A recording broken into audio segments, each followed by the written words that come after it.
Good evening. Thank you so much for joining us tonight on A World Awakening. I am here with everybody knows Erin Bush. There's that girl right there. And then this is Susie Fiore, who is my nearest and dearest. Hold on, let me straighten us out here. Good. That looks good. Okay. I'm 63 years old. I've known Susie since I was 17 years old. And she's been pretty much a fixture in my life for pretty much my whole life. And you bob your head like it's been a trial somehow. Well, I'll just remind everybody, I'm the one you called puny in your book. Puny. I don't remember. She is puny. If she stood up right now, her head wouldn't go above. Standing up. I am standing up. And so it begins. And now here's the thing, I try to put together a really good professional show week in and week out, and reach out to all of you and have this interaction that we have. But this particular show fell on my first vacation in 3 years. Yeah, 3 years. And so Erin graciously agreed to come to the Keys with me. Who says no to going to the Keys? I know who would. And I came down to see my Susie Q. The last time I saw her was a year ago in Gettysburg. So we were way overdue for a visit. And she gave me, oh my God, she gave me the most beautiful, beautiful necklace. Susie has a company called Cha-Ching, and she makes coin jewelry. And you can't see this up close, but I'll post a picture of it on my Facebook page. But this is a Ukrainian coin, and it has an owl on the front of it. And I got all so verklempt when she gave it to me because, you know how I feel about the whole Ukraine thing. You know about that. And this means so much to me. I was supposed to ask you if you would tighten it for me. Does it tighten up anymore so it shows? Okay, yeah, just so it's good. Oh, see, isn't it beautiful? Here, I'll set it where it shows over my heart. Oh, Candace, you are so lovely and wonderful, honey. Thank you. Yes, that's perfect. Okay, so, good. Here, let's just do this a little bit there. Now it shows. Now it's good. Perfect. Hi, Brady. How are you? Give my love to your whole family, sweetheart. Oh, it's so good for you to join us. And Jonathan, oh, you are so sweet. So anyway, Susie. So here's the deal. I figured that, I'd start off on a good foot and that I'm I'm sunburned and sweating to death here. I'm here, let's just wipe that on you. Thank you. Oh, thank you. Oh my God. It's so freaking hot. Killing grapes pretty soon.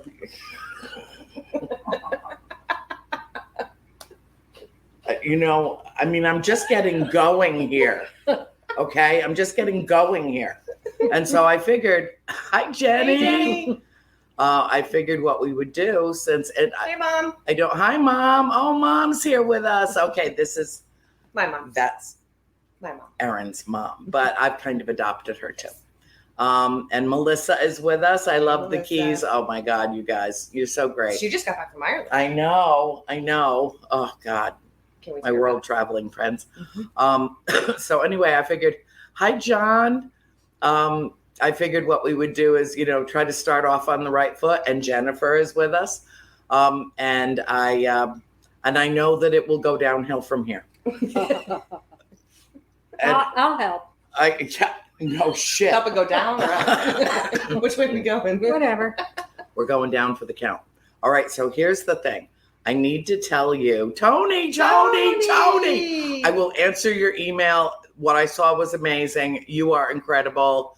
I'm just busy playing and, fooling around with my girls. But I will definitely answer your email, honey. That was amazing what you sent me.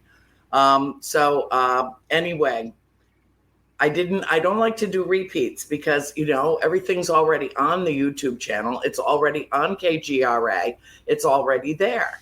So I like to do live shows where we can all interact and see each other and be with each other and share the energy and the enthusiasm. And so I figured, okay, well, why can't I just do a vacation show? And so Erin and I were talking about, what we should discuss on the show tonight. And what we're going to talk about is making joy in your life. It's not something that you have to wait for, to stumble upon. You can create joy in your life. And part of the way that you can is by hanging out with short people. Puny people. And, and giggly people. And bright energy, light, white light, beautiful people that you love dearly and create joy. So let me tell you about the first joy that was created for me in college when I went to Chatham College in Pittsburgh. And I was absolutely miserable because why? Because I had the roommate from hell. Mm-hmm. Did I not? You did. The roommate from hell. Like I would have taken one of the mean ghosts from the farm in replacement of her instead of having her. And so, Susie, why don't you, you can tell the story, just don't use her whole name because that fucking bitch will find me off of YouTube. And, I'm sure she's still alive because only the good die young. So, tell the story without using her actual name. And we'll just refer to her from here on as the bitch from hell, okay? All right, tell the story of how we met. Well, I have to say, I don't remember her name. Oh, good, I do. Yeah, so, no worries there. Yeah. We were living on the 4th floor. Woodland Hall, Chatham College, Pittsburgh, Pennsylvania. There was only a washing machine, no dryer on the floor. Right. And I went and I did my laundry, and I kind of left it there too long. You know how you do every once in a while. And when I went to get it, somebody had taken it out and put it on the ironing board. And so I thought, oh, that was my fault. I'll rewash them. And I did. And I went right away to pick them up because I had left them there before. And when I got there, they were on newspaper on the floor. And I have a little bit of a temper, and it flared only a little bit. I need the fan again. And I thought, well, I'm not taking that again. So I picked all the clothes that displaced mine and threw them out the window. Not just out the window, onto a terrace area that was 2 floors down, known as Woodland Beach, where because it was kind of enclosed, because the art department and the theater department were down underneath it, it was kind of an L-shaped building. And on the 2nd floor is where it was all tar and white stone. That was the roof of that part of the building. So she threw a pile of clean clothes out of the washing machine down onto white gravel and stone and tar. So good. Which I thought was the grooviest thing, the ballsiest thing I had ever seen anyone do. And it was my bitch roommate's clothes. And then what happened, Susie? Nothing. You are a liar. What happened when she discovered that her clothes had been pushed out the window? Well, onto the curious Woodland thing Beach? is nobody ever said anything to me. Well, you were the student body president who was going to say anything to you. Nobody was going to say anything. I knew that when I threw them out the window. It's really not my proudest moment, but it certainly is one of the funniest ones because there was a little overhang and they had to lower somebody out by the feet to get socks out of the gutter, out of this. It's kind of funny. Yeah, and she was really rich, and those clothes were really expensive, and they were, pretty much ruined. And it just couldn't have happened to a nicer person. So I got wind of the fact that it was Miss Fiore, who I was totally intimidated by, because scary. Because she's so scary. She could jump up and bite me in the knee, and so and that could happen at any time. It has happened. In fact, I've got the and he's a good place to bite somebody, really, when you think about it. It really is. And so anyway, I dared to go down to her room when I heard that it was her that did it, and I dared to go down to her room to thank her for what she did. And she's like, "You want to go to lunch?" So. That's my standard line. I know. Always food on that brain. There you go. And so we went over. You are so Italian. That's why I'm puny. Italy, from Italy. Mm-hmm. And so we went off to the, what do you call it? The cafeteria. That's right. And we spent a couple of hours just getting to know each other. And I fell more and more and more in love with her as each minute passed. And I found out more and more about each thing that she had ever done that she'd gotten away with in her life. And I was just like, I want to be just like her when I grow up, just like her. And we've been thick as thieves ever since. Yeah. But one of the big hard and fast rules at Chatham College was that you could not put down the fire escapes and use them as an alternate way in and out of the building, because that was against all the rules, some of which you helped write.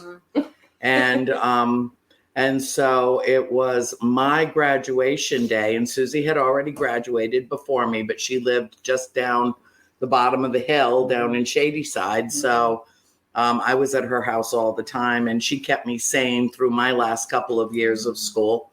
Well, I know it's a relative term. And so she came to my graduation and got to meet my mom and my dad, and my sister Christine had come out for the event. And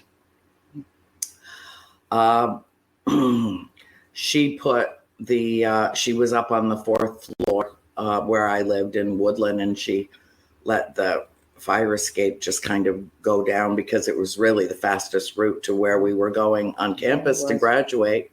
And as she's coming down the fire escape, the college president yells her name out, Susie Fiore, at the top of his lungs, remembering her well as the student body president, and said something about, that's against the rules. And she just looked at him from about 25 feet up, and she said, "I smelled smoke." At least you said something that made sense. I might not have been so lucky. Well, they couldn't arrest her because, she was a guest on campus that day. But she found the fastest route from my room. Pretty quick thinking. That was pretty quick thinking. They laughed their way past me. I know they did, because what the hell were they going to say? Yeah. So anyway, so we go way back, Mm-hmm. and. So I thought, since we're here, and I'm a mess, I got this everything all over the place. Since we're here in the Keys, and this is the first time off that I've had since May of 2019, which was the last time I was down here, I figured what we would do is we would talk about, oh my God, I got COVID here, because we were in the pool all day. I'm a mess. I'm a wreck. I don't think anybody's going to feel bad for Nobody's us, going to feel bad for us at all. There's probably a lot of middle fingers going up. I on the know. screen right now. Oh, you're in the keys. Oh, you're pool hair. Oh, poor thing. You have pool hair. Oh. Right. Mm-hmm. Yeah, I know. Yeah. No sympathy. No sympathy at all. The chat tonight.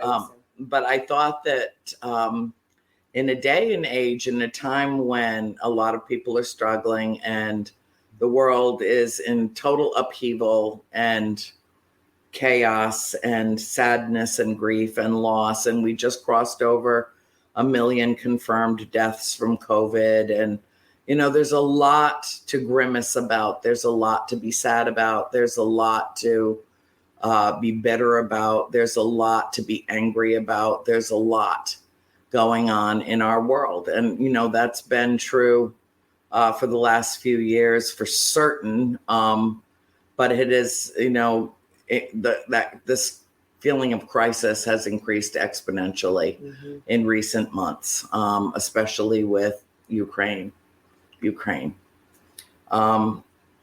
And I've made no, what's the word I'm looking for? No secret of the fact that I'm struggling with it too. And in fact, that's why we launched Soul School, to give everybody an outlet, a place to go and come together for an hour a week where we all try to lift each other up and help each other through these difficult times. And when I'm feeling particularly low and particularly in need of some uplifting myself,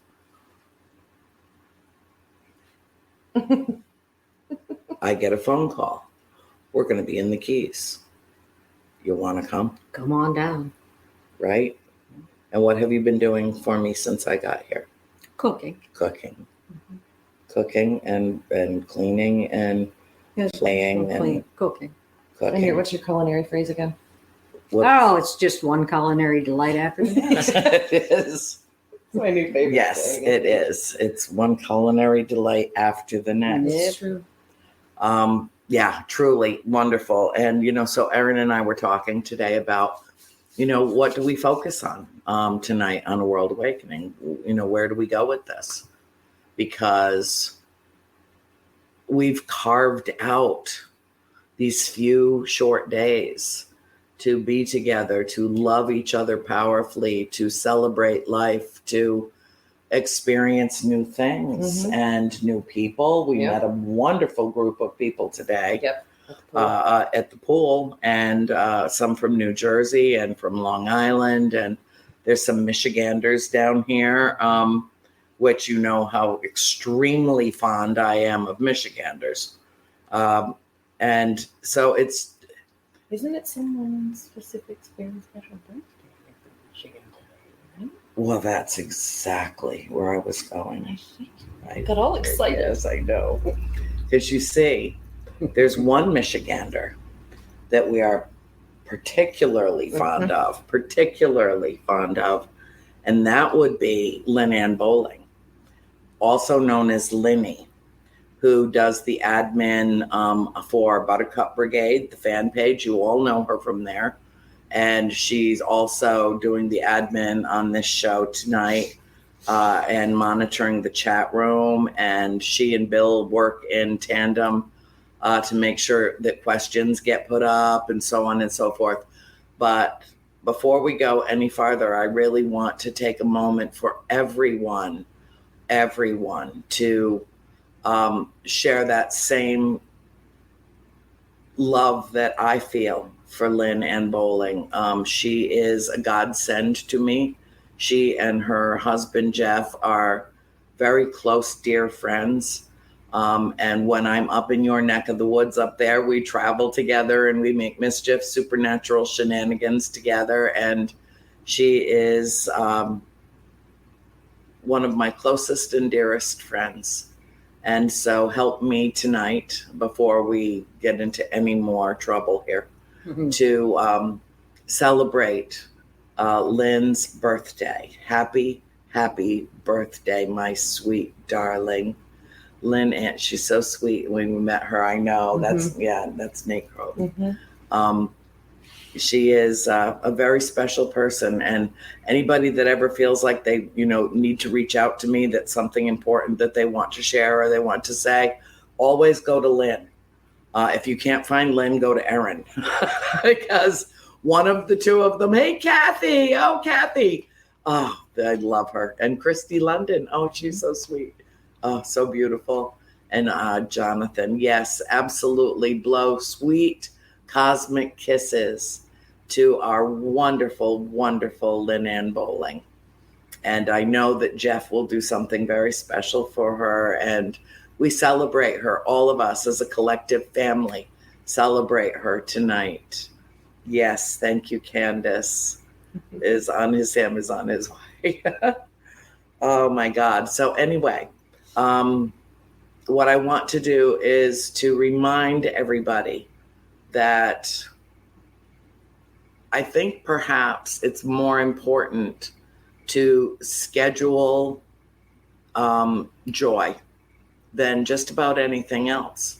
Because if we forget that part of our beingness, the incredible lightness of our being, then we risk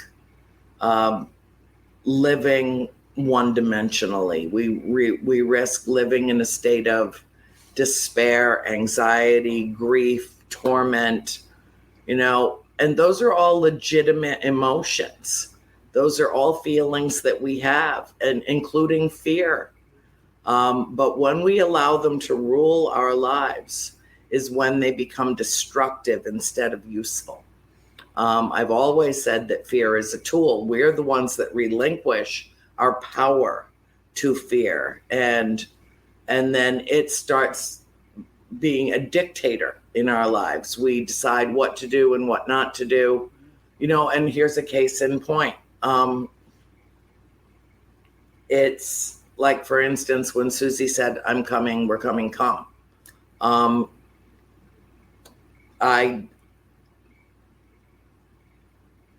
probably about 10 years ago or so, the first thoughts that I would have had about that are, oh, wow, it's a long way. What if the car breaks down? Oh, God, it's, you know what I'm saying? Oh, yes. Oh, my God, the price of gas is through the fucking roof. It's like, can I afford to do this? Or, is the car in good enough shape to make the trip? It's, even though it's the same state, it's a long way. It's like going from Detroit to Sault Ste. Marie and, traversing the entire length of the state, lengthwise of Michigan, to go from central Florida down to where we are. And 10 years ago, I was a much more fear-based person, and I would have probably second or third guessed my desire to go based on those worries that it might not go right, or, I'm traveling a long distance by myself. Well, those days are gone. Those days are gone. I would have walked here had need be to be with Miss Fiore. Furious is her. She's known as Furious, which is so perfect. Yeah, it is. Really. It really is. I for a second I thought that was my dog. I did. That won't be the last time I kick your foot. I really did. I'm like, Peanut, how long has it been but I since left you with shaved Grandpa. those legs? I know. Yesterday. So not bad. Fortunately for Annie, it was yesterday. It was. Fortunately, it was yesterday. And so I think that this is a good reminder that you just have to say yes to the universe. You don't have to, but you really should consider saying yes to the universe, because you don't know what doors it will open. You don't know what people you'll have the opportunity to meet that you would never have met otherwise. You will cut yourself off making me cry. Oh, you're so sweet, honey. Hugging you, ghost hug from afar. You can feel it. I know you can. Uploading virtual hugs. So I said yes to the universe. And in fact, I had to make a couple of phone calls and rearrange my schedule, my travel schedule and everything, and put some things off that I was scheduled to do and some filming that I was scheduled to do. And Susie called me back, and this was sometime last week, and she said, were you able to rearrange your schedule? And I said, this is what I told the producers that I was working with. There's just nothing and no one more important to me than my oldest, dearest friend, Susie. And she comes first. And that's a fact. She comes first. And everything else can fit in around her. And that's the priority. And that needs to be the priority. And then I called you and I said, do you want to go to the Keys with me? She says, I'll be right down. Yeah. Tell me when. Check some schedules, get somebody to watch the dog. Yeah. And we'll make that happen. Yep. And we will make that happen. And that's what we did. We all worked in tandem to make this happen. And we had a wonderful trip down. It was a beautiful ride. Yep. And Erin is getting to see the Keys for the first time in her life, which, is there anything more magical than down it? It doesn't even seem like it's part of the world. Like, it's so different than any place you've ever been. That's true. Well, and to be able to see, I live in St. Augustine, so I always get to see sunrise, and we'll obviously get to see sunset, but it's very rare to get to see it on the ocean on both sides of the same day. How wide? It's like a half a mile wide where we are, right? Stretch from the ocean to the Gulf. That I do not know, but I know that there are stretches where all you got's road. Yeah. It's I would say it's about a half a mile between the shoreline of the Atlantic and the shoreline of the Gulf of Mexico, and we're right smack in the middle of it.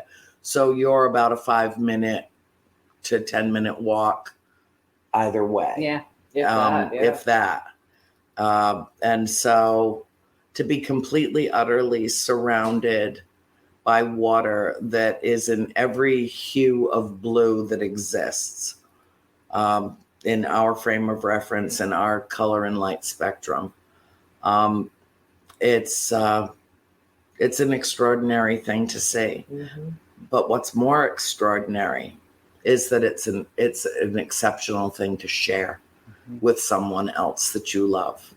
And so a lot of my excitement of this trip has come from you, your expressions, your wonderment, your surprise, your desires to get down here and to meet my friends and to love them the way that I do. And it's just been the most positive, uplifting experience that I have had in a very long time. And I will absolutely admit that it has pulled me out of the doldrums. You needed this. I really, really did, because I was slipping into a place of anxiety and depression that I was having trouble pulling myself out of, and just going forth with each new day without feeling like I had no energy, no enthusiasm, no desire to do anything. And I needed a break, and you knew it. You knew it. I know you knew it too, because you always need a break. You do. You work yourself to the bone. You always need a break. She calls. I know. After she talked to you, we talked about this. She calls and she's like, what do you think about, look up a couple of the paranormal groups and options of tours we can do in the Keys, and we'll do an event. And I'm like, no. We will, Ken. No. We're not doing events while you're on vacation. It defeats the entire purpose. If you were here for weeks, that would be fine. But a few days. You need to be able to be with your people and chill. Yeah. You're not so good at that. I know. We're working on it though. Well, because there's a part of me that feels. I know. It's a tactic. I know. Group effort. Oh, great! They just we're teaming up. 2 against 1. They just teamed up. Yes. It's for your good. Your own good. Yeah. But I did. I feel, because if I'm not working, I feel guilty. Which is, I guess, some kind of that's a thing. Catholic throwback thing from my youth. But you know what? Every year I give up guilt for Lent. Do you? That's so much better than giving up chocolate. I do. I mean, really. There's no giving up chocolate. Don't we have chocolate? Oh, there it is. Chocolate, yes. Is we there? do. Your father packed us with more sugar that I know. I think diabetes is basically guaranteed by the time we leave. Yeah, here on I know. Monday. Yeah, Dad made a trip to Costco before we came down. All of our and favorite snacks. all of our favorite snacks came with us. Chocolate They almonds. did. I know, at pralines and M&Ms. I'm looking at them all. and I know they're all lined up. Of course, it's not over the there. bags. It's Costco. Yeah, no, it's the big Costco Containers of- containers Well, you that. slept Yeah, through the ice cream cones yesterday. yeah, I know we did. So I want to encourage all of you. We're right on the verge of summer. We're right on the verge of the time of year where everybody gets, Memorial Day weekends coming up, and we've got, things pending, and then the 4th of July, and we are at least those of us that are fully vaccinated, feel like we can go back out into the world with some modicum of safety, and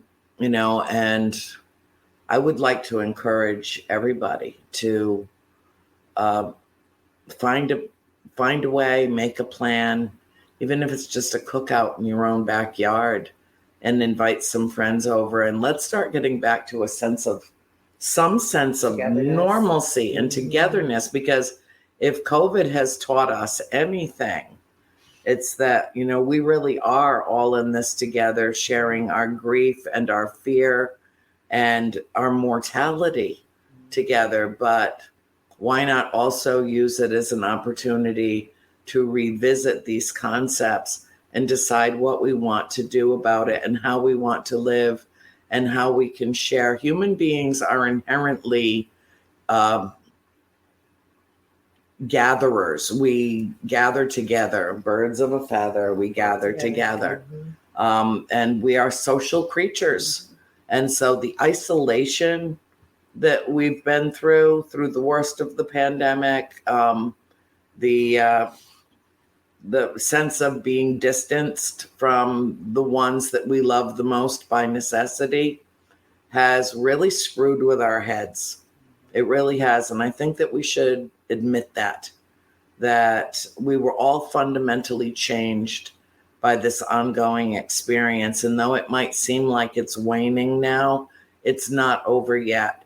But I think that we're at a point now where we're deciding societally that we're going to, in spite of all of it, live on and share and, be kind to each other and gather together and share our experiences of this thus far.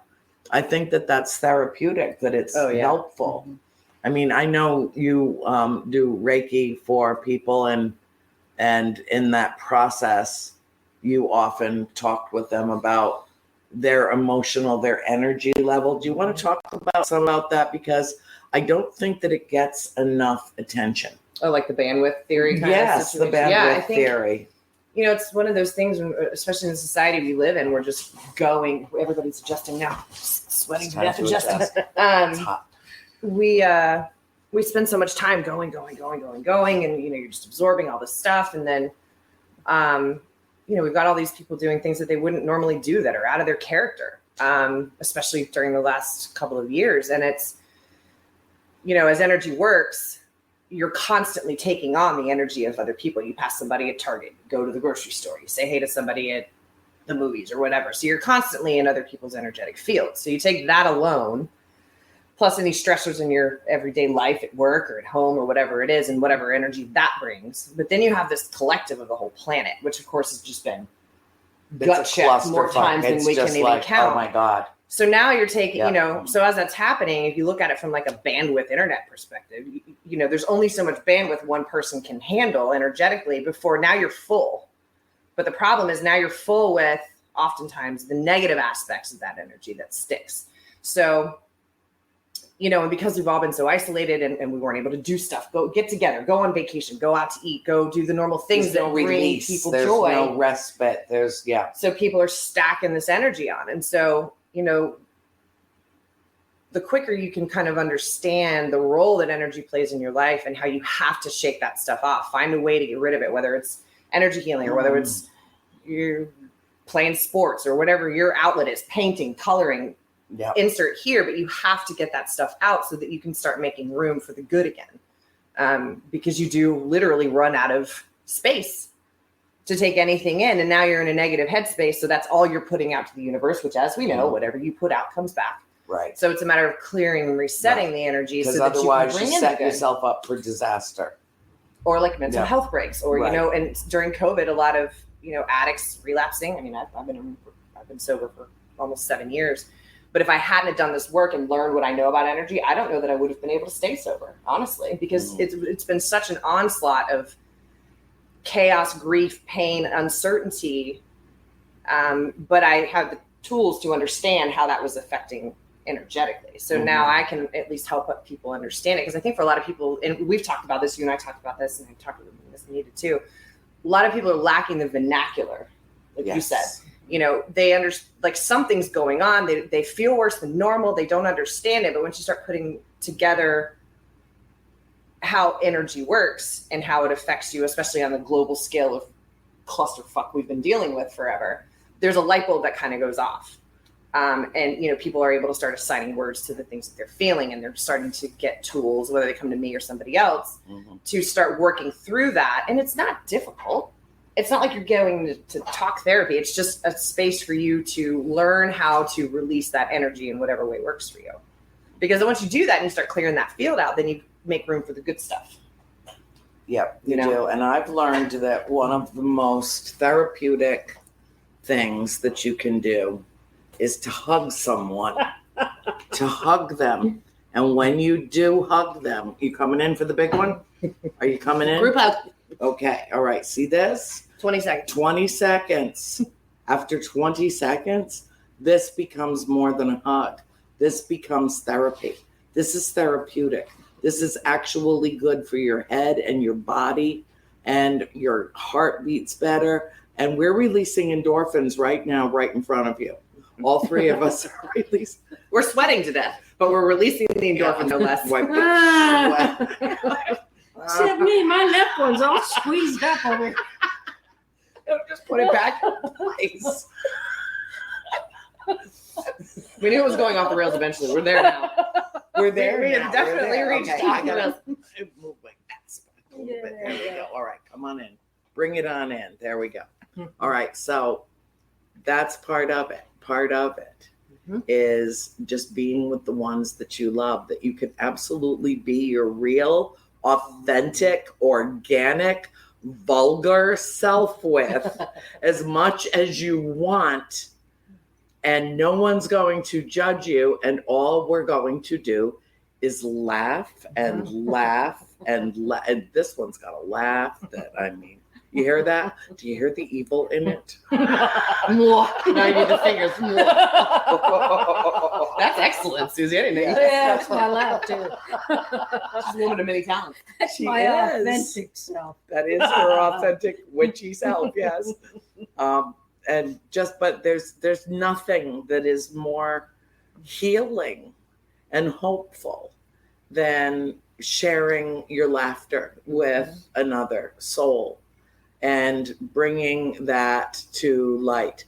I swear, if I wasn't producing, I'd grab a drink and toast right now to the three of you and to everyone in chat. Bill, we love you so much. Bill, come on the screen with us. We'll all smush in together. Yeah. Oh, get me mine. Get me mine.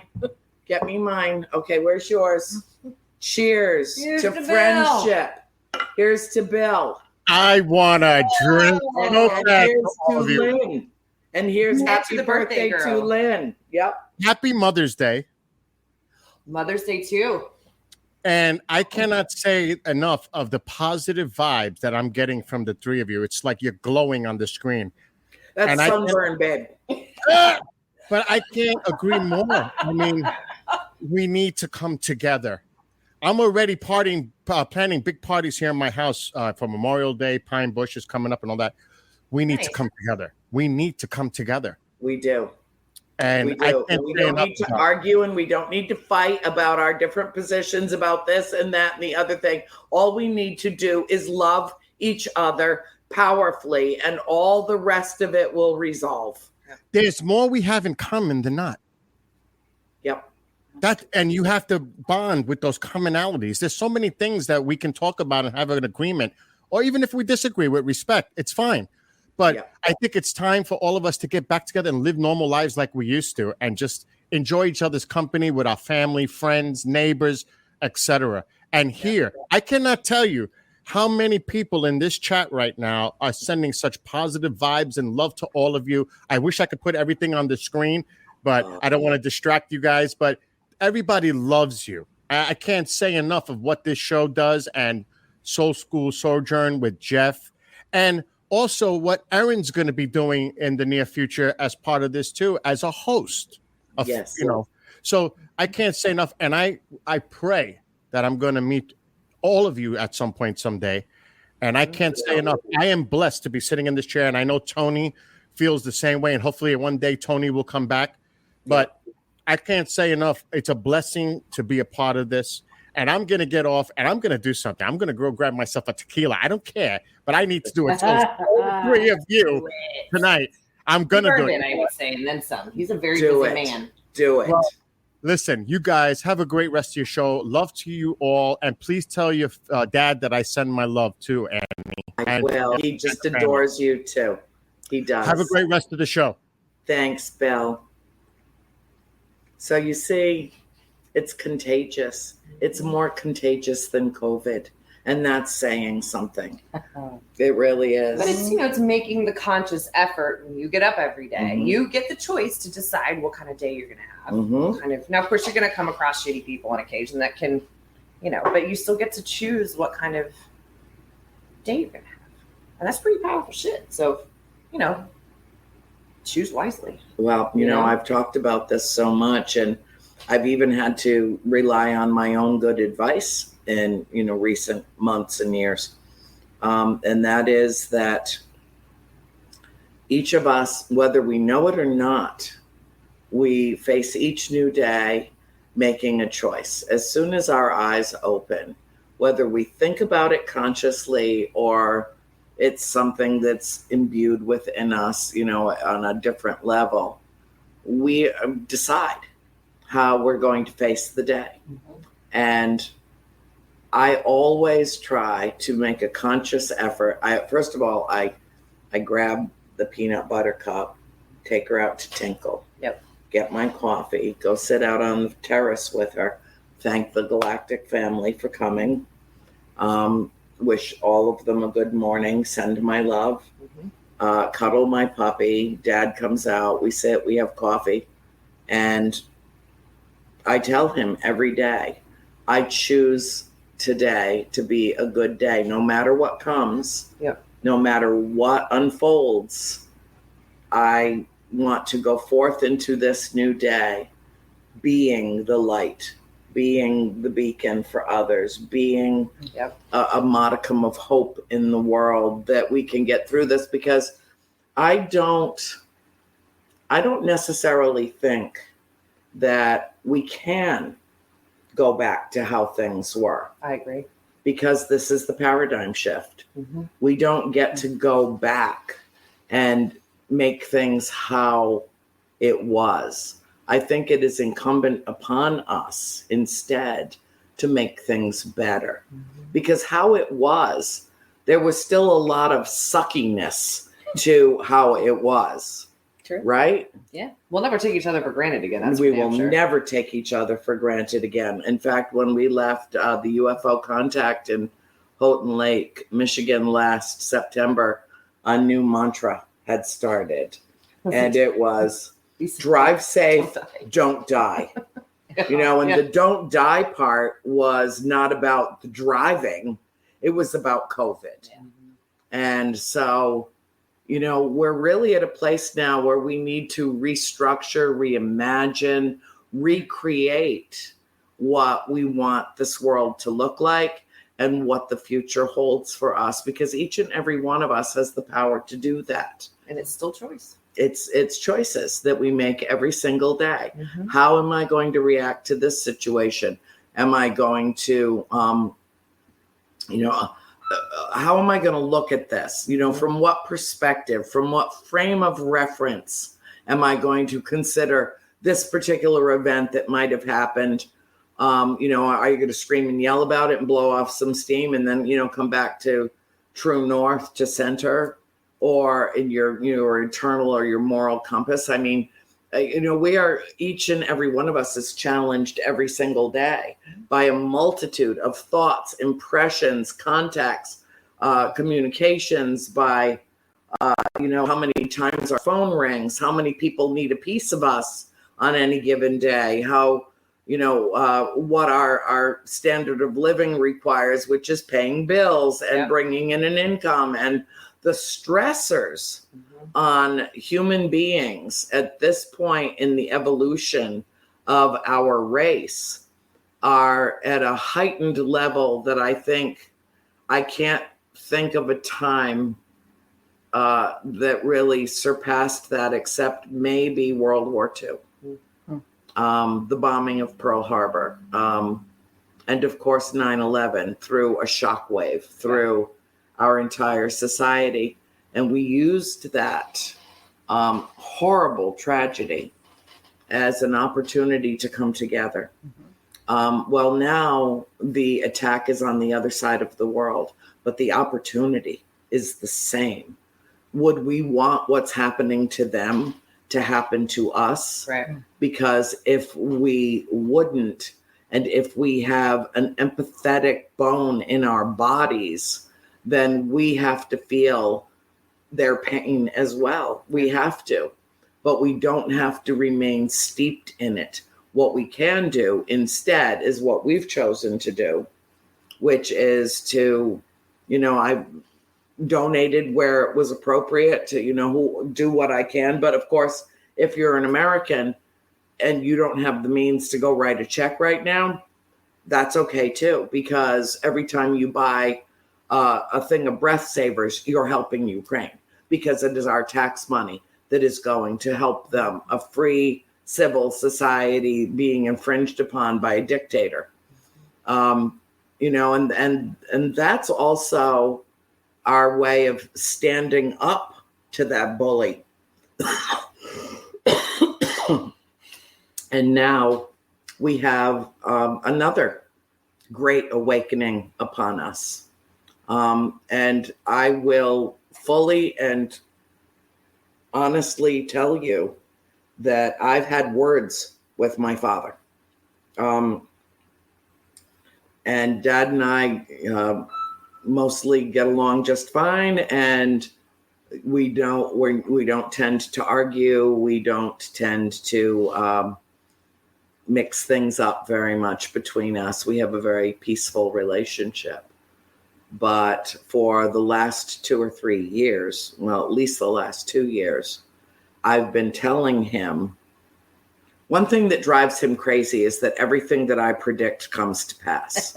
And he doesn't understand that, because he's like, how can you know what's going to happen before it happens? And I'm like, I'm either psychic or psychotic, maybe a nice mixture of both. Column A, little column B, as we would say, right? I know.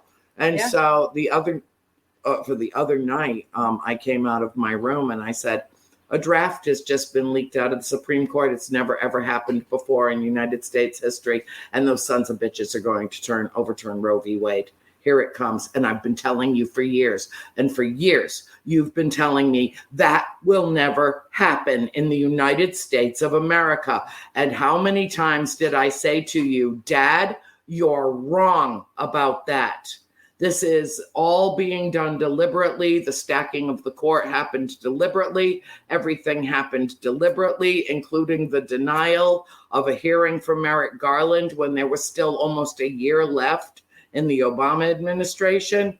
All of this has been put in place specifically and deliberately, including people who are going to go sit on the highest court of the land, who misrepresented their own positions during their confirmation hearings, 3 of them, over and over and over again, to get in a position where they could, based on their own personal religious beliefs and own personal biases, overturn a law that I worked for to make sure that it passed in my lifetime, almost 50 years ago. And here we are at the precipice. Here we are, where suddenly old white fat men get to tell women what we're going to do with our bodies. But it's not just the men that are calling the shots here. There's an awful lot of women who want to see abortion rights overturned, freedom of choice gone, completely gone, to put us into the category of 25 third world countries that have no form of right for women in general, but particularly no rights for someone in medical need of therapeutic abortion. There's not going to be any exception made for the life of the mother, no exception made for rape or incest victims, no exceptions, because it's God's will. And you know what I say to that? Fuck that noise, okay? If you don't like abortion, don't have one. But don't tell me what I can and cannot do with my own body. And if they think that the uprising that took place over Black Lives Matter was a big deal in this country, oh my God, you have not seen anything yet. This is war. This is war. If they dare to overturn a right that has been set in stone in this country for almost 50 years, if they dare to rescind a right extended during the course of my lifetime when I was a child, if they dare, they're going to see an uprising in this country that has never been seen before. And it won't just be the women.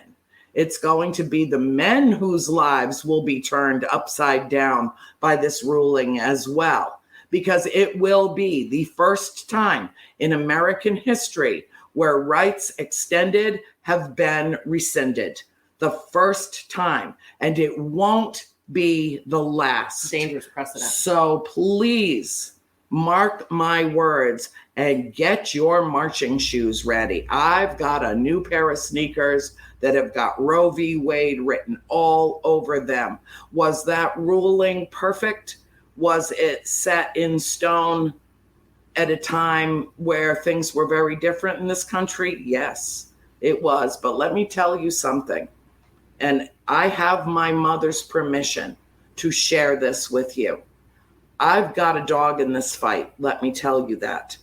Even though I am past childbearing years, even though that was not something that I ever had to worry about or be concerned about personally, my family has been touched by this in very profound ways. And when I was 10 years old, my mom and dad had a shop in Pawtucket, Rhode Island, and we lived in Cumberland, Rhode Island. It was before we moved to the farm. And my mother and father had 5 children, 5 little girls. And my mom got pregnant, and the fetus died in utero.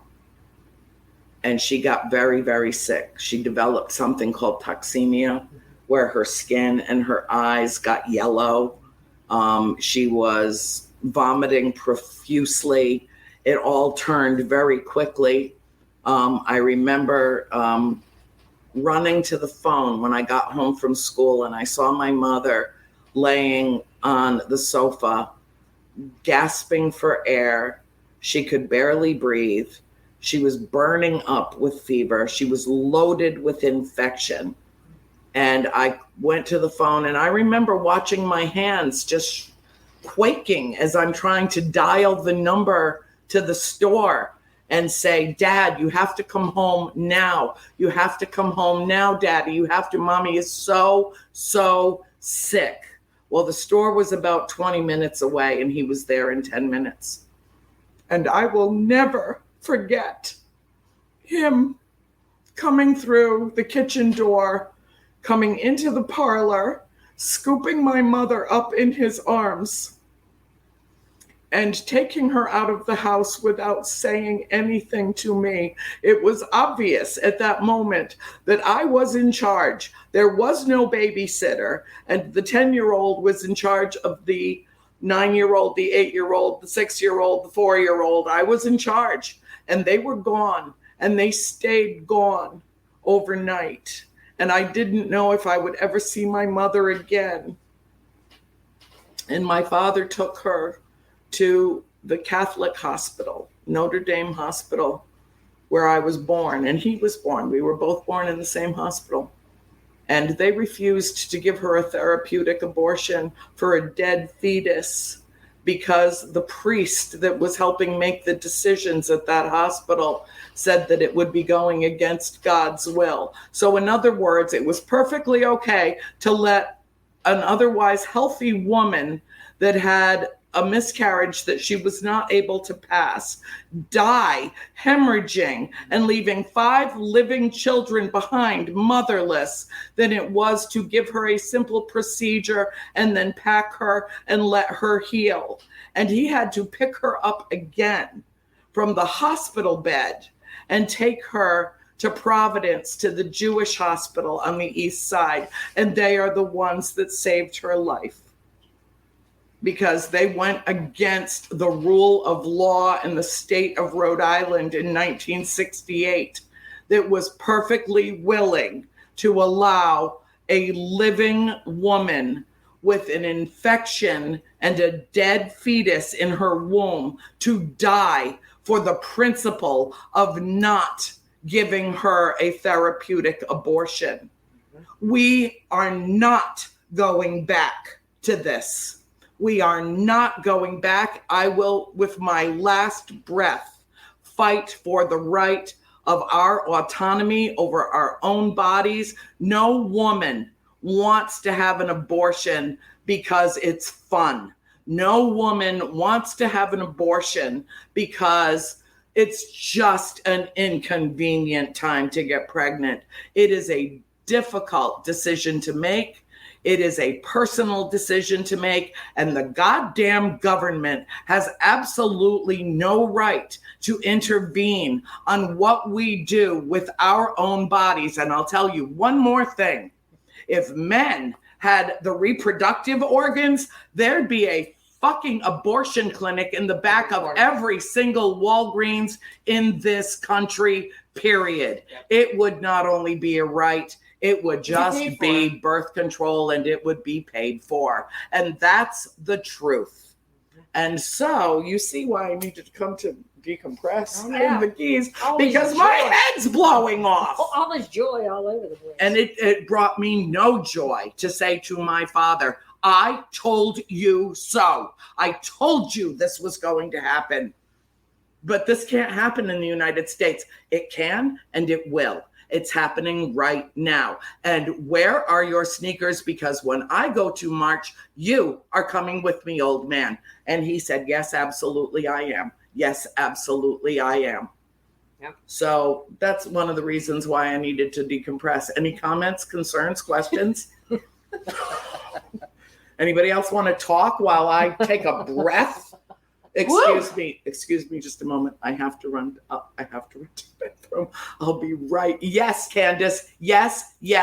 And I am holding your hand, because the thing is, I don't like the idea of abortion. Do you like the idea of abortion? Do you like the idea? No, nobody does. Nobody does. But it's not in the Constitution. You know why? Because there's a shitload of stuff that's not in the Constitution. And if we're going to be strict structuralists, then, guess what? Gay marriage isn't in the Constitution either, is it? What else? LGBTQ rights in general, no mention. Are we a country that evolves or not? I think that's the big question. Are we a country that evolves or not? Does it mean we the people, we the old white fat Republican men? Is that what that means? Or does it mean all of us? All of us. And we have rights. I don't know a single woman that questions a man's autonomy over his body. Not a single one. You know, if we suddenly said, okay, so guess what? If we can't have abortions anymore, all of you have to be sterilized by law. Look what Mandy said. With one of my, I was told that I'd classed as a murderer if I had an abortion. Imagine that. Every day I live with the guilt. Mandy, let go of the guilt. That was his problem. Don't make it yours. Excuse me. Talk amongst yourselves for 1 minute. I'll give you a For topic. just 1 minute. Give you a topic. Okay. Discuss. I'll be right back. I'll be right back. I normally don't walk That's if we away. make room for you But- to get. All right. I really too much Coke. I'll be right back. I think that's the scary thing. I mean, you start losing your autonomy as a human on any level, but women are so often the target of that, and that's what's scary. Well, it's been, I'm just tired of protesting and fighting for the same things for 50 years. I mean, come on. And, I'm way past childbearing age too. So, you young women who are out there, get yourselves and get your friends and, Do some shit to make some. vote. Well, But- what did Mitch McConnell say? He said to the Supreme Court, tune out the noise. You think we're the noise? We'll show you some noise, okay? I just want to say I'm all amped up. They're all amped up in the chat. You got everybody fired up. And I said, you know what? I'm going to wait till the end of the show. But the heck with that. I'm breaking out my Patron and I'm taking a shot. And I'm doing this. I never do this. I'm doing it tonight. I did it once before on a KGRA special anniversary show. But I need to make a toast to all of you, to all the mothers out there, to everybody in chat, everybody who's watching and listening. You know what? Salute to all of you. All the love and peace and to health to everybody out there. We're one loving human family, and that's what we need to remember.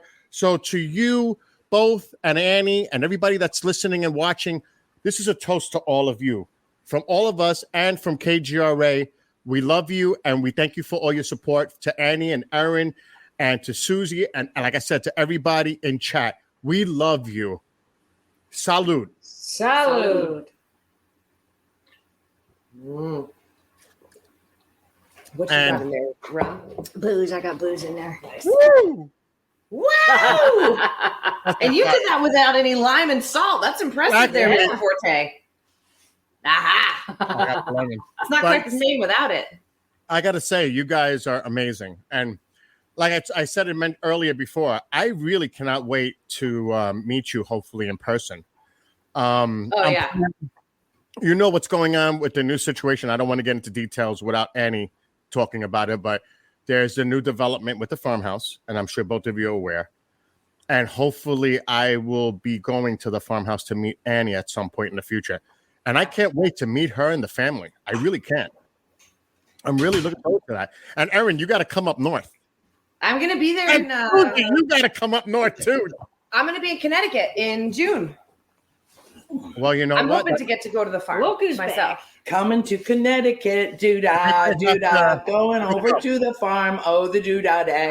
I'll be there. Yeah, the end of June for the Travelers PGA Anyway. event. So I'm using. Love Yeah. to all of you. Have a great rest of the show. And Thanks to for everybody in listening. chat, we love you. Yes, he just did a whole shot of Patron Oh Live on my air. God. and an excellent Patron. toast to all of us. I know. She smell good. That's just Are you hiding? glamours. It's How all do my I look glamours, yeah. as a kind of dirty blonde? How do I look as a dirty blonde? dirty blonde? This isn't even close to blonde. I know. Well, you It's know, dirty gray. we can change that with a bottle of peroxide, Yeah, we're not honey. going to. Our Yeah, we're not going to. Yes, I know. I don't, All then right. you get that Pepe Le Pew look going. After a while, I don't like that. It's a look. It It is. It is a look. So I see you like it. I do. I do. So we're here to make light of the darkness. We are here. I mean, this is what this show is about, a world awakening. Well, we need to wake up to the fact that there are things worth fighting for. Yeah. We need to wake up to the fact that we have to create our own joy. We need to wake up to the fact that we are in charge of us. And we need to wake up to the fact that we have got to make some noise, because the world will try to dictate the parameters of our lives unless we take control of them. It's just the nature of power. Power mongers just want more and more and more and more power, and even right down to determining what we can and cannot do with our own bodies. And if they're going to pass this as the draft indicates, then that means a 12-year-old that has just started her period and is being raped by her father can be forced by the state to bring forth a child from a child that will undoubtedly be born with birth defects. But then the state's like, oh, you're on your own in terms of paying for all that medical stuff and everything. But you're going to be our incubator for the 9 months, regardless of how you were impregnated, because God's will. I want to know who's got such a direct connection with God. Anyone out there that knows for a fact that that's God's will, especially if you happen to be a 15-year-old atheist that got raped in a back alley on your way home from a night class, and suddenly you're with child and you live in a state where you have to get your rapist's permission to have an abortion. Or astounding, isn't it? Or get criminal charges filed against you if you dare to help that woman. If you dare to help that woman. And there's 2 states right now that will, if they get wind of it, track you down if you try to take that victim to another state to have the same procedure done. I'm not living in a country like this, and I'm not leaving. So you all out there with this insanity running rampant in your brains that you think that you can just take away what we've all lived. 70% of the women in this country have always lived under that rule of law their whole lives. Roe v. Wade was passed in 1973. 70% of the women of childbearing years in this country have always lived with that right extended, should they need it. Now, is anybody out there acknowledging the fact that as birth control becomes more and more widely available, that the number of abortions year by year by year that occur in the United States have gone consistently down?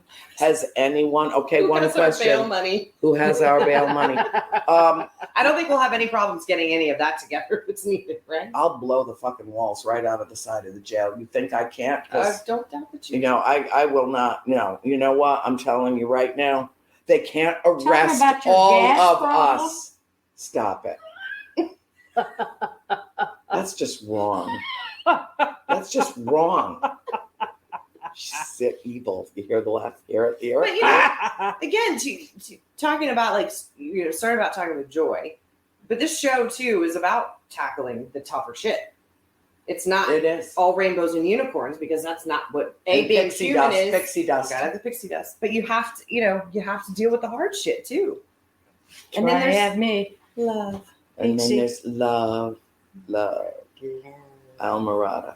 Stick that out there. Almirada. Trying to kid. Oh God, I can't even respond to that. I just can't. Oh, unicorns. Unicorn slippers. They're getting a little beat up. The bottoms are missing. I wear them a lot. Can you tell? Yeah. Okay. All right. So yes. This is what this show is about. Is we need to have the tough discussions here. When do we get to a point as a race of human beings that it stops taking massive calamity and chaos for us to unite? When do we get there? Right. When do we get there? What point do we just coexist and be nice to each other and treat humans the same across the board, and that we can just be united? Why does it always have to be the world is coming, the sky is falling, now we unite? And that's part of the problem. Because I think, too, 3D, because duality, because we have to, I know, And that's why I say we can't go back to how things were. How things were sucked.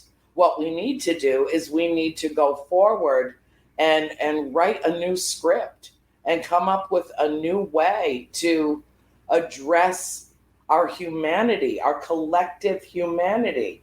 The part of this whole thing that's happening, this paradigm shift that is occurring between racial unrest, civil unrest, women's rights, equal rights, voting rights. Oh my God, don't even get me going about that. Oh my God, the voter suppression rules that have come into place over a big fat fucking lie.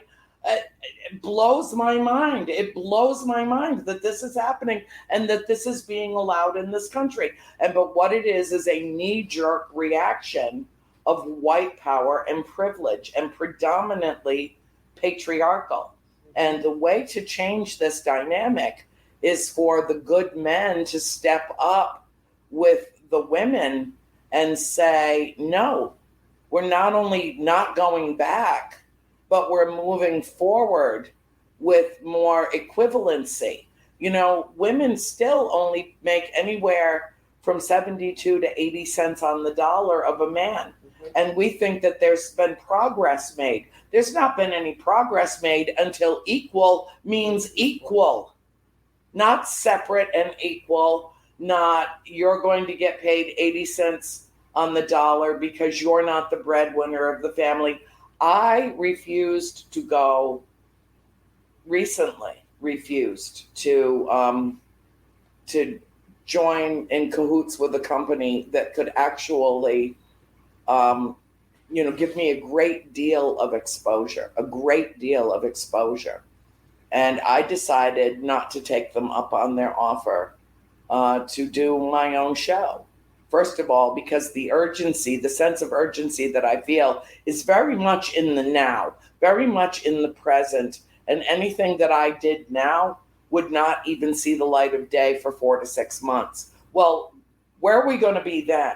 The message needs to go out on my little YouTube channel and on KGRA and places where this stuff's going out live and people are discussing this now, not 6 months from now when it's been hyper produced, hyper edited, and turned into something that it's not.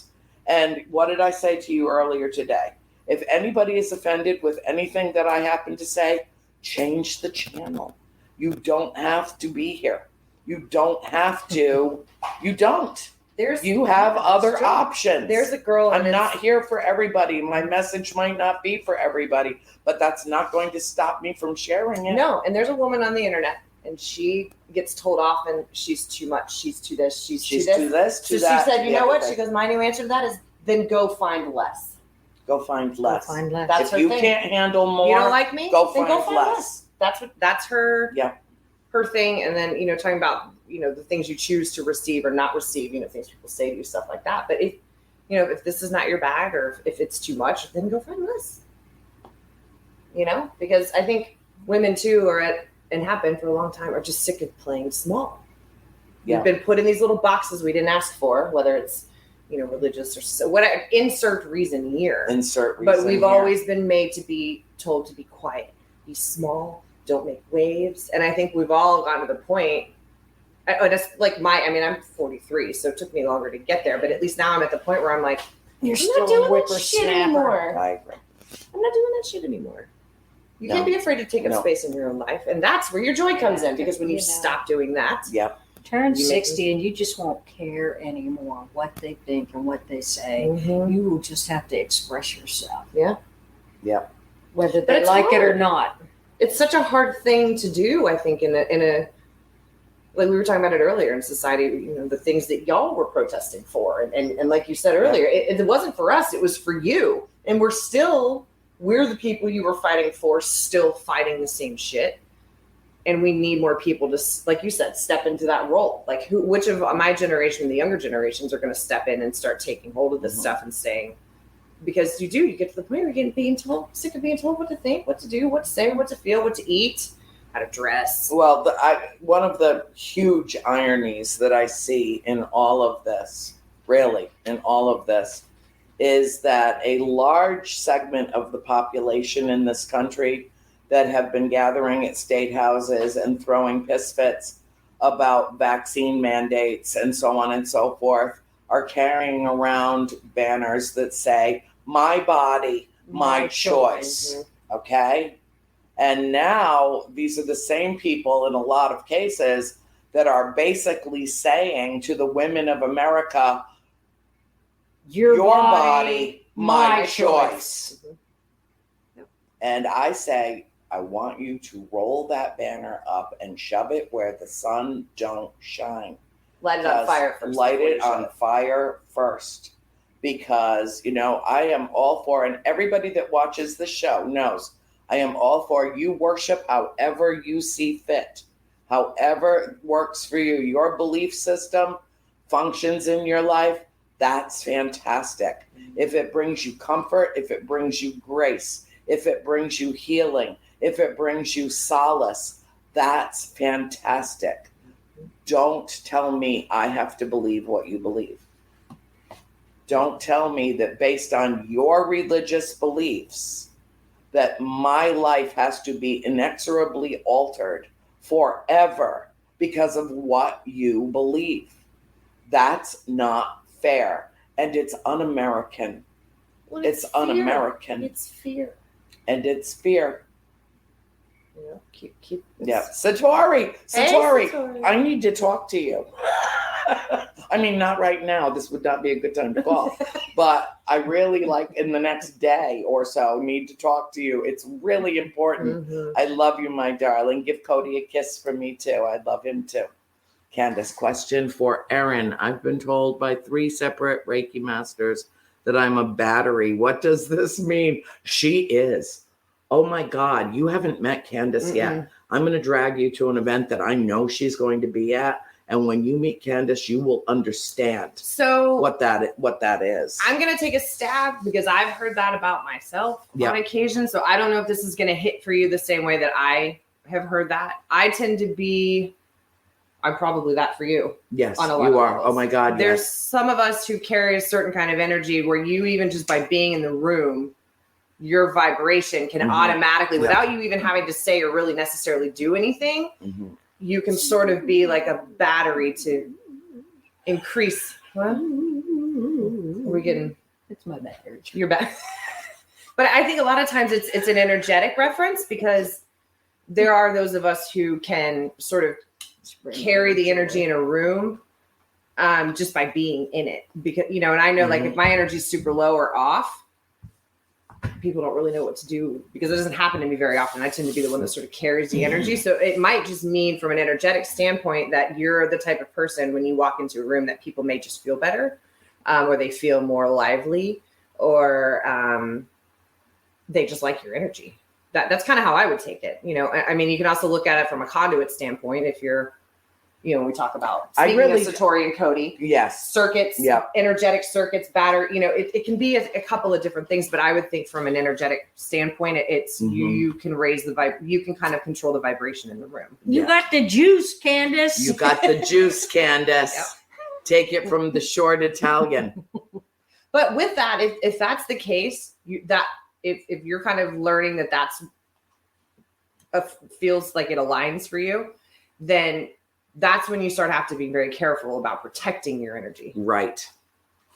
You have to, at that point, if you start to understand that you're the one carrying the energy in the room or you're carrying energy for other people, then you have to start really taking seriously grounding, protecting your energy, being aware of the other energy you choose to let into your life. Or it will suck you dry. Yes, it will. It will suck the life force out of you. There are energy vampires. And if you are the battery that I know you are, they will drain you. Like that. If you let them.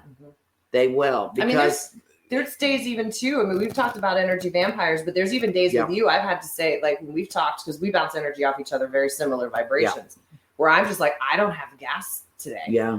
Or, like if I had to cancel a session with a client this week because I just couldn't do it. Gives me gas all the time.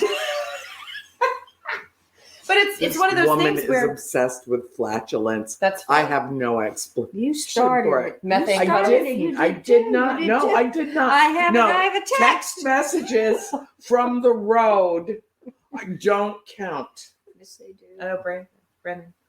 Annie, I have missed talking to you. Brennan. Brennan's really young too. He's 15, Is he 16. 16? Yeah, he just did a show. He was just in a musical. He was fabulous. I'll show you the pictures he sent.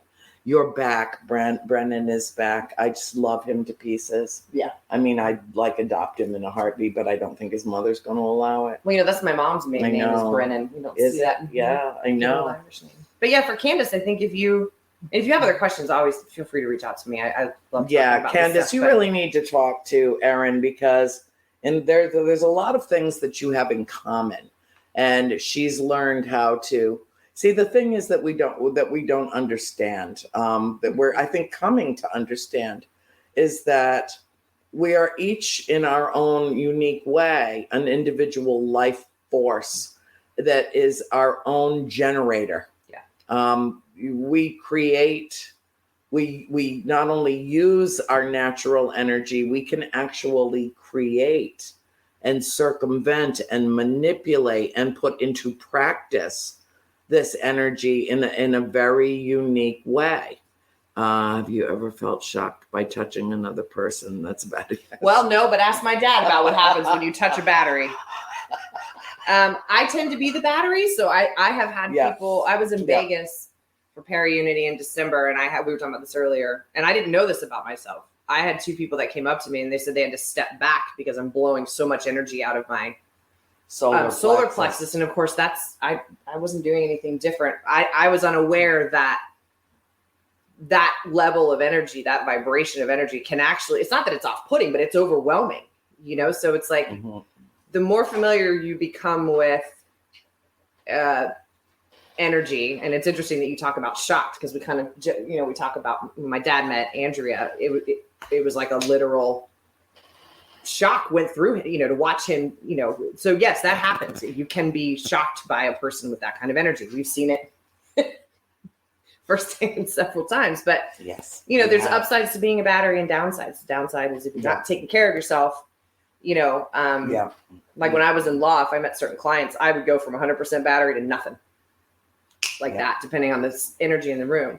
But if you know that you're a person who is energetically wired that way, all you have to do is start taking care of it. It's very simple stuff to do, but it's very important to keep yourself from being on the floor all the time. Yeah, Candace, what I will do is I will connect you as my close personal friend with another close personal friend who will be able to, oh my God, I just realized that I can do Poor Susie. I'm going to give you her number. I want the two of you to talk, or we'll stop. I'll message her. We're friends on Facebook. Are you? Okay, Candace, I'll just message you my contact info. Candace, you are, and you've been very, very open about it, honey, but you are in a period of rapid transition and change and enormous spiritual growth. And it's not like you didn't have your shit together before, but you are really in a period of rapid change. And, you can always reach out to me. I've got you on speed dial right over here, but you need to talk to Erin too, because I think in some ways she's got more of a grasp on this whole energy thing than I do. I used to not protect myself and just give and give and give and give until I would leave an event and there was nothing left to me. I was like liquefied pasta that had been left on the stove boiling overnight. Yeah. There was just nothing left. And, a lot of you out there who know me well have seen that. You have seen how exhausting it can be. And then COVID hit and none of us got to see each other. None of us got to be together. And then when I started going back out, which was my first event was that you came to in Gettysburg. Mm-hmm. Did you notice a difference in me? How I was very measured in my ways of interacting, and it didn't mean that I wasn't just as involved and excited and thrilled to see people that I had not seen in a couple of years, just absolutely delighted. But I also figured out how to guard and protect myself. And part of it was having Susie there with me. Yep. Part of it was having her say, don't overextend. It's time to go eat now. Yep. Let's take a breath here. Let's take a break. And so I was so grateful to have her. What's Bill saying? He's I coming need to back in. come back with you for a minute. Absolutely, Bill. Bill, I can't. Can't Okay. just post up I don't on have the- my friggin' cheaters on. So when you write tiny little words I like can that, I read have it. to. Okay. I can Right. see it. All right. I am going to tell you something that I only shared with one other person. It happened last Friday night, Okay. and I want all three of your opinion on this. And my mother's standing right next to me. I love your mother. Yeah, she's right here. I went to bed in the master bedroom. I put my phone on the nightstand, the table, and the next morning I woke up in a different room. She's laughing. She thinks I sleptwalked. I never sleptwalked in my life. I think that's what happened. She thinks I actually, I never had done a sleepwalk thing. I woke up, and let me tell you what happened when I woke up. There was a light coming through the window. It was very bright.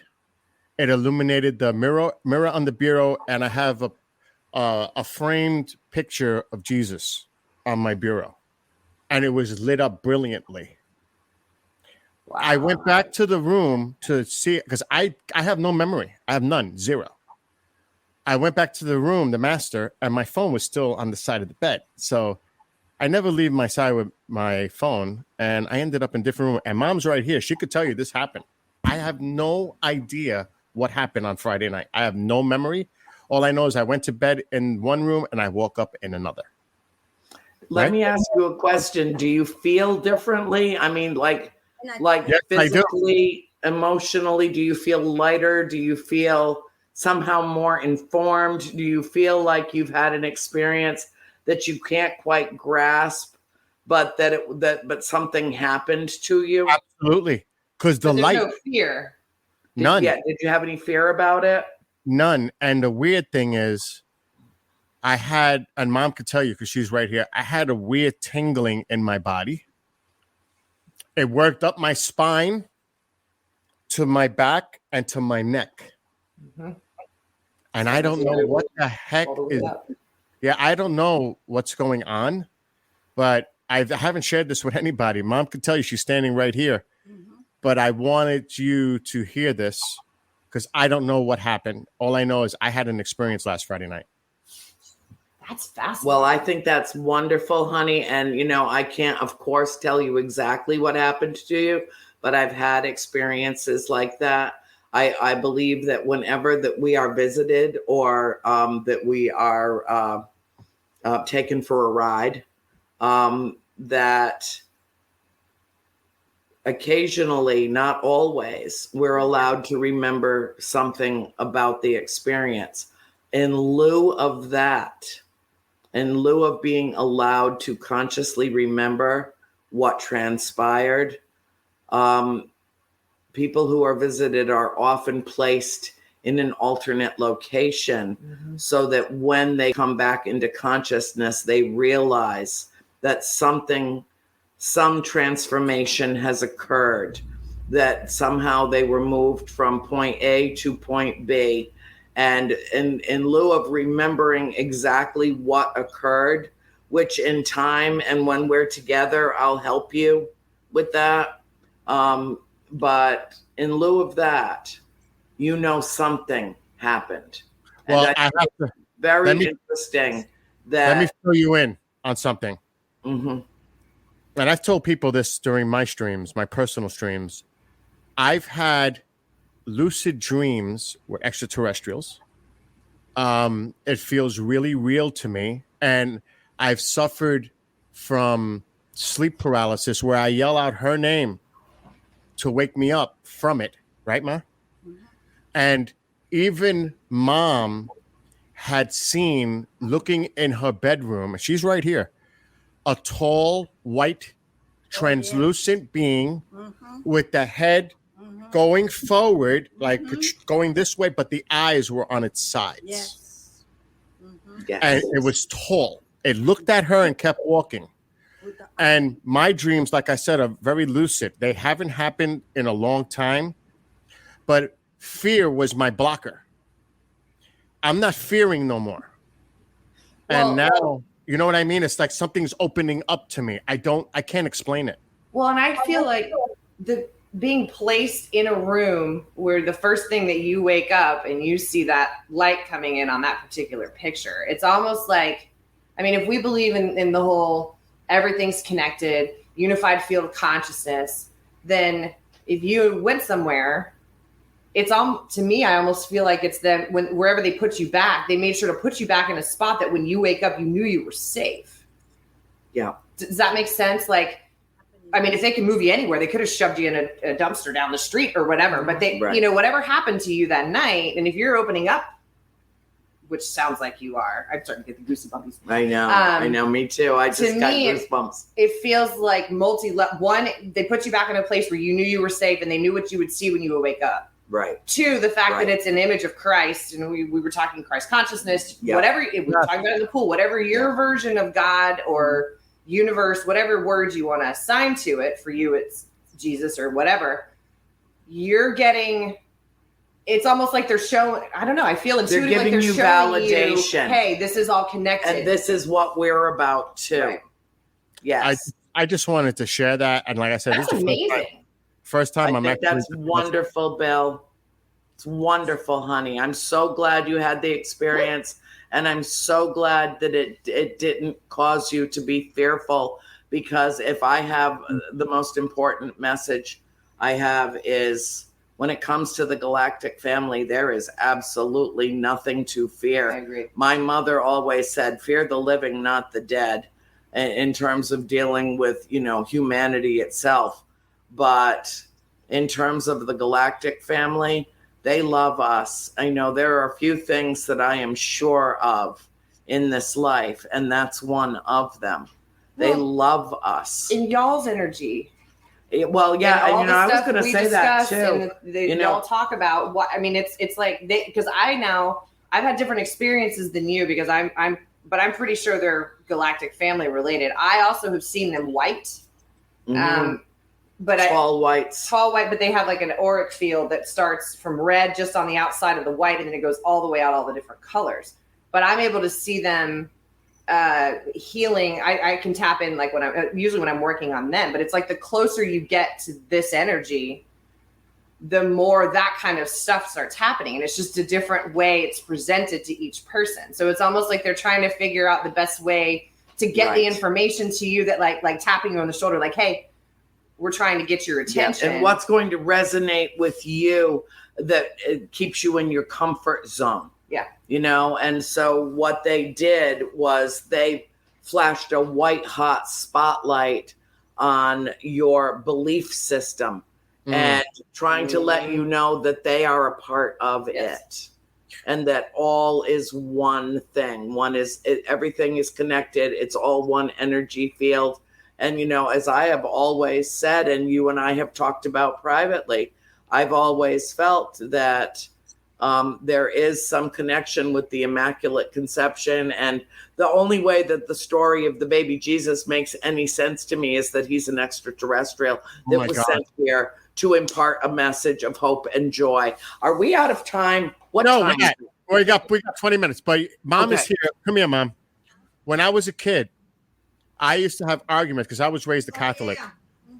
I at a very, very young age, I used to tell Mom that I'm just going to say it, God is an alien. And she used to say, stop saying that, right, Mom?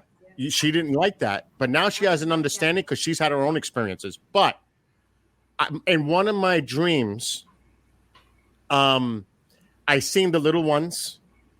I walked into my dining room and there was one hiding behind a corner. This is a lucid dream, by the way. I walk back toward my room. There's another one standing in the corner and something's coming out of it. It looked like little eels, but with like Velcro mouths, like it was trying to attach to me. So I ran into my bedroom. I turn around and there's a bigger extraterrestrial holding a baby. And I caress the baby. The dream ends and I'm freaking out. So I go back to sleep with the lights on because I don't sleep with the lights off anymore. I sleep with the lights on, like little timer candles, because I do not want to be in the dark, because I want to be able to see what's around me at all times. Yep. So now I go back to sleep, and I'm lying on my back, and two little ones appear on the side of my bed, and it's attaching what looks like tiny fiber optic, thousands of them, from my feet up. When it gets to my chest, I start screaming, "Ma, ma," because I know I'm sleeping, a sleep paralysis. You know you're asleep, you're trying to wake up. And I'm screaming out her name to come and wake me up out of this. And I spoke to Whitley Strieber, and he told me, "Bill, that happened to me. It's because they've been with you since you were an infant." Yes. So I feel like there is a connection and a destiny that awaits me sometime down the line. I do believe that. I do believe that at some point there's going to be something for me to contact, to have something happen. And it's slowly starting to happen in these ways. Now, it can be a divine guide. I feel that there's angels that look over me as well. I don't understand it right now. I don't know what the source is. I'm still trying to figure it out, but something is definitely going on. I even captured something over my house, a video, because I do sky watches. A craft that looks like a triangle comes up, stops, illuminates, takes off. Now, people have their own explanations of what it is. I believe it's something not from here. That's just my opinion. So go ahead. I didn't mean to go on. No, that's fascinating. Let me interrupt just for a second, because the most important thing I heard you say is that you don't know. I don't. And what most people don't realize is not knowing is a higher state of consciousness and being than knowing is. Yes. Because you leave open a million more possibilities when you don't know than when you think you do. She nailed that because we get So that's really great that you don't know. You really can't know except by saying so, saying what it is for you. And if you leave it open, might come faster. I don't know. I don't know what'll happen, but it's just a better place to be than thinking you know what happened. Yeah, it is. And it's a much more intellectually honest position to be in. You regularly hear me answer questions with "I don't know," because it would be disingenuous of me to make something up in terms of, even based on my own personal belief. I don't want to direct or redirect someone else's thought progression by giving them a definitive answer that is not in any way definitive. All I can do is base my answers on my own personal experiences, and that's it. But let me pose another question to you. What drew you into working in this field? Exactly. To producing a show called A World Awakening, to reshaping and redirecting an entire network, KGRA, and opening up a multitude of opportunities for very different voices that all fall under the same umbrella. Because what you have done is remarkable, absolutely remarkable, and something drew you to this. In the same way that you can ask almost any pilot when they decided that they wanted to be a pilot and they were children and they felt like something happened to them, that they felt drawn to that field, felt drawn to go into the Air Force. And, I can't tell you how many experiencers and contactees that I have met over the course of the last decade or more that have had profound experiences at 35 and 40,000 feet. I've had two. In 1995, June 10th, I was living in New York City in the Bronx at the time. And how I remember the date is they were showing Pocahontas in Central Park. Yeah, Mom says about the thing. I was looking out the window. It was 11 o'clock at night, and I love thunderstorms. I love the weather. And I saw a boomerang. I couldn't tell you if it's a boomerang or a triangle, but it had 5 bluish lights underneath it. And it went right over my house, heading toward Manhattan from the Bronx. So that would be going south. And it was no sound. Okay. I reported it to Newfork because that was the only thing I could find at the time. And Peter Davenport got back to me with an email a few days later. He said, "You're not alone. Many people have seen it from New York City up the Hudson into Canada." So, Mom, come here. We went to Montauk a few years later on vacation. And I go there every year if I can. And it was nighttime, and we're on the beach. Had a campfire on. I had my fishing poles. I was fishing for striped bass. And as a joke, I took a big flashlight, and I said, "I'm going to call the aliens." I said it just like that. As I was joking around. 5 seconds later, 10 seconds later, the entire sky lights up in different colors. Mom runs to the hotel room in fear. She says, "I didn't want to be abducted." She's gone. The rest of us are standing there looking at the unbelievable sight in front of us. It was a clear night. No aurora borealis down this south. So many people tried to come up with something else. That's another thing. When you have an experience, it's your experience. Nobody can't take that away from you. And they can't try to come up with logical conclusions because they don't know what happened. Right. Only I know, and the people that were with me experienced it together, know what happened that night. In fact, Mom is saying it. The guy that lived in the house in the past the dunes said, "I've been living here 20 years. I don't want to sound like I'm crazy, but did you see what I seen over the ocean?" Montauk is a very small place. Yeah, Montauk is a village. It's a very small community. And they won't believe him. Yeah, he said they wouldn't believe him. They didn't want to think he was crazy because he was a resident there. Anyway, and he came to us. Right, he came to us. So I've had my share of experiences in the past. Now, I started like everybody else going to chat rooms for shows. This is like 10 years ago because of my interest in it.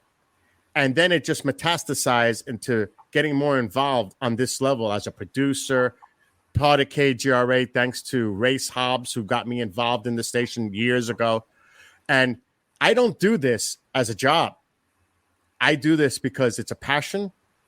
And I love hearing what all of you have to say and the guests, because I'm looking for information just like everybody else. So when I'm doing these shows, I'm absorbing all this information because it's helping build, develop my interest more. And I'm learning and I'm looking for the answers. And I think what your show does, because of what your background and all of you, is it brings people together, because a lot of us would be like considered crazy, loony, outcasts of what we may have experienced. I think it's a place where everybody could come together and feel comfortable with each other and bring all of us together to share our experiences and not be afraid of any reprimand or, all that negative energy. This is what it's about. And this is so important to me. And what you're doing with Soul School Sojourn, it's about the message. It's about the love. That energy is needed.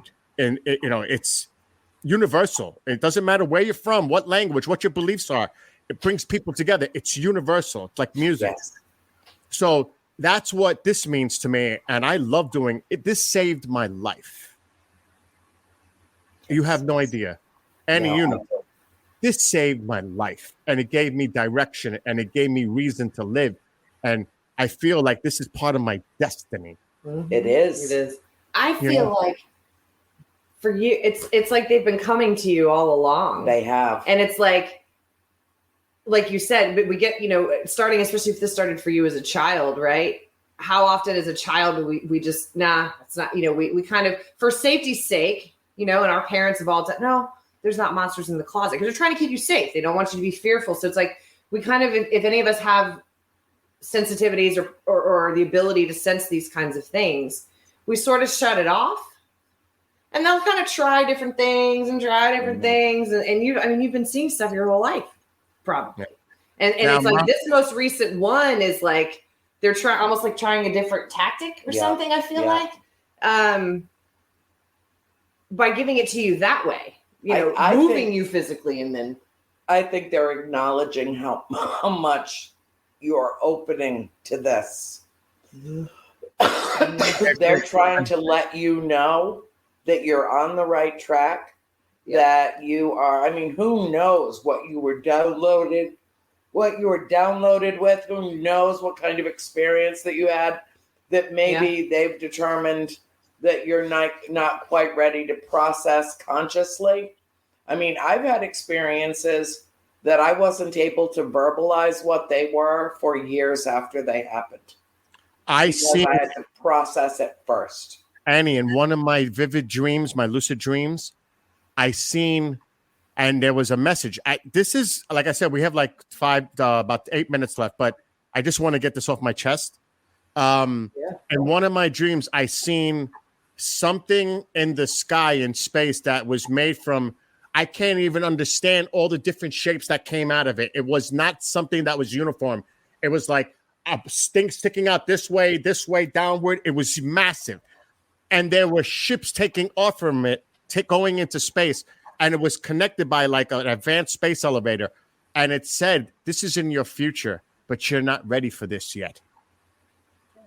Yeah. Now, you can't tell your story, Mom. Maybe another time with Annie, because we're running out of time. But in another dream, this is bizarre too. I was laying on this couch in front of me.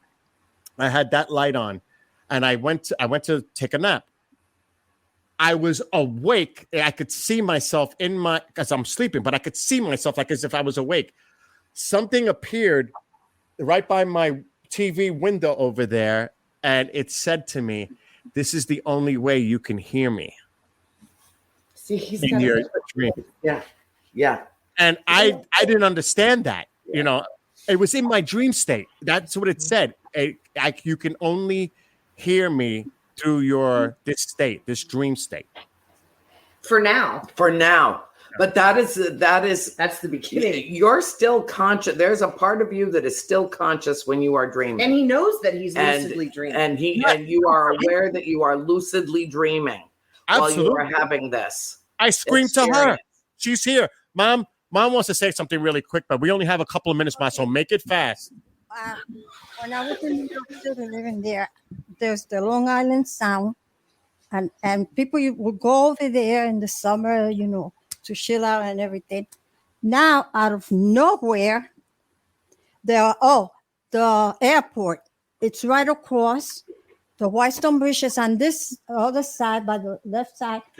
And Manhattan was on the other side. Out of nowhere, this diamond shape, yellow in the sky. There was no planes going by, nothing. And I look up there and say, oh my God, that is so beautiful.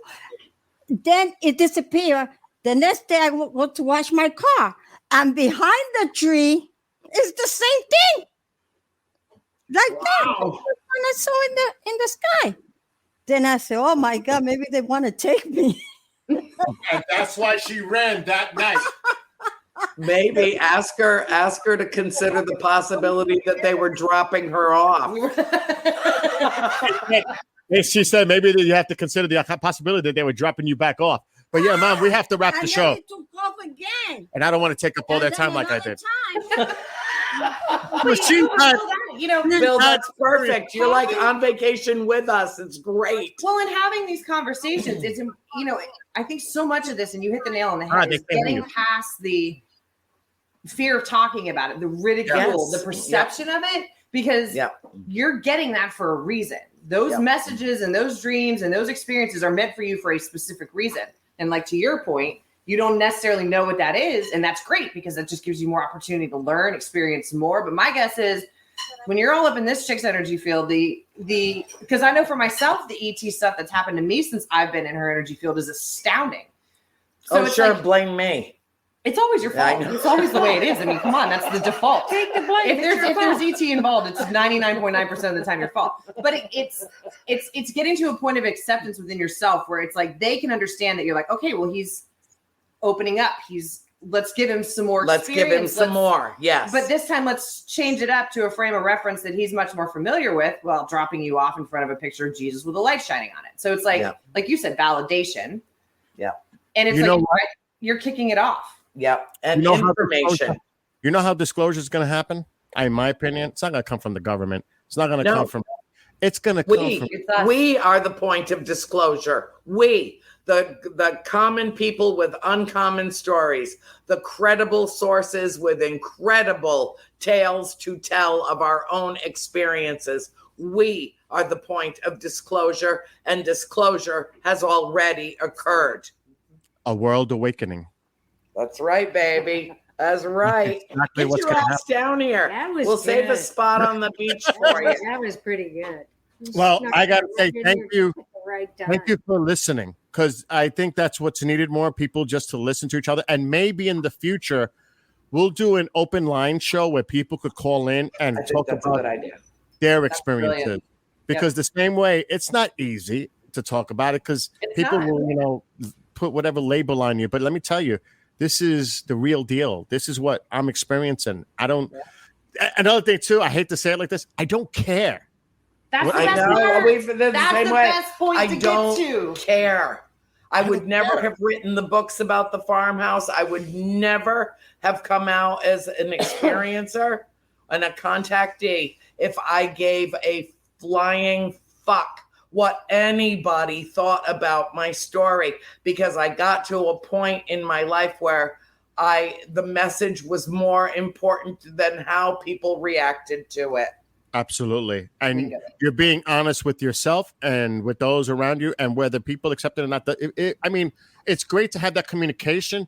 I speak to a lot of people here in my community, Pine Bush and everything, but there's a lot of people that have had experiences, but they just don't know the means to come out and discuss it with anyone. I feel comfortable with that. So us doing a show like this, Bill, liberates them to talk about it. I think that's a great idea. We'll have a show where people can just call in. Yeah, you're gonna call in, talk this out for a show to talk about your experiences. You'll call in too. We'll get Mom on. Happy absolutely, and you give that woman a big hug and a kiss from me. I will. You so do that. We've got 1 minute to wrap up, so I'm gonna disappear for the last minute. But I love all of you. I love everybody in chat. I love the listeners, the viewers. God bless all of you, and love to all of you, and harmony, peace, and love. I'm out. Peace out, baby. And on that happy note, with 1 minute left, why don't you wish everyone a good night? Y'all have a wonderful night, or should I say, yins have a wonderful night. She's from Pittsburgh. Yins. There's no such word as yins. Thanks for having me. Yeah. Putting up with me. Yeah. Something, whatever. Thank you all for joining us on behalf of my darling Erin, my beautiful Susie, and all of our friends and loved ones. Make this world what you envision it can be. Think it into reality and be the light you seek. Good night. Nighty night.